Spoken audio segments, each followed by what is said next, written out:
Hello guys and welcome to another video of How to Grow. Today we're going to be learning how to find your username and password on Spotify.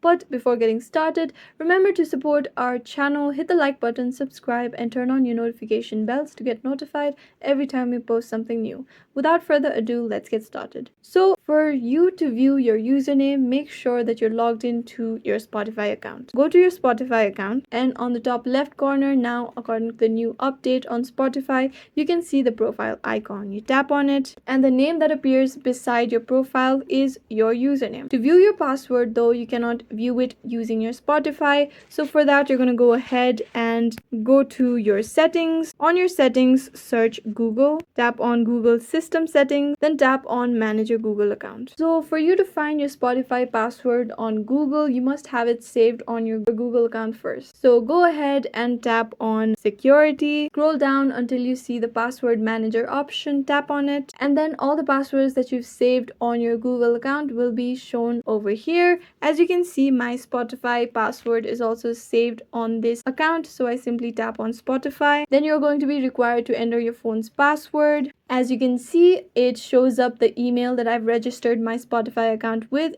along with my password. So to view my password, I'll simply tap on the eye icon that appears beside the password section. If I want to copy this password, I have that option available as well. And this is how you can find your username and password on Spotify. I hope this video was useful. If you have any questions, let us know in the comments down below, and thanks for watching.